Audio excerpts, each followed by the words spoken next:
నన్ను చూసి జాలిపడిన వాళ్ళు ఒక ఆయన ఉన్నాడు మేడం, 2 సార్లు చూసి జాలిపడ్డాడు. ఒకతను అరే ఏంట్రా స్కూల్లో టాపర్ నువ్వు ఎంఈసీ ఎందుకు జాయిన్ అవుతున్నావు రా అన్నాడు. నేను చెప్పాను లేదు ఎంఈసీ ఎందుకు జాయిన్ అవుతున్నా అంటే త్వరగా సెటిల్ అయిపోవచ్చు, ఎంబీబీఎస్ తీసుకుంటే చాలా టైం పట్టిద్ది.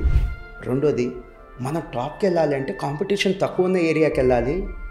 ఇప్పుడు ఇంజనీరింగ్ తీసుకున్నాను అనుకో 100 మంది ఉంటారు, 100 మందిలో నేను ఎక్సెల్ అయ్యి పైకి వెళ్ళడానికి చాలా కష్టం, అంత 100 మందిని దాటుకొని వెళ్ళాలి, ఈ 100 మందితో ఫైట్ చేయాలి.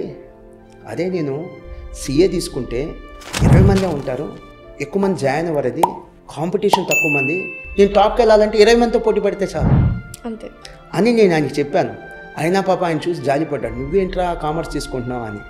ఇదే వ్యక్తి ఇంకొకసారి నన్ను చూసి జాలిపడ్డాడు, సీఏ చేస్తున్నాను అన్న. అంటే ఎంఈసీ తర్వాత సీఏనే కదా, 2 ఏళ్ళు ఎంఈసీ అయిపోగానే సీఏ చేస్తానన్నా.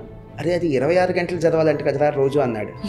26 గంటలు అన్నాడు. సర్లే ఇవి ఈ కోర్సు పట్ల ఉన్న అపోహలు మేడం. మిత్స్ అని చెప్పొచ్చా? మిస్కన్సెప్షన్స్ అండ్ మిత్స్ మేడం చాలా ఎక్కువ ఉన్నాయి మేడం.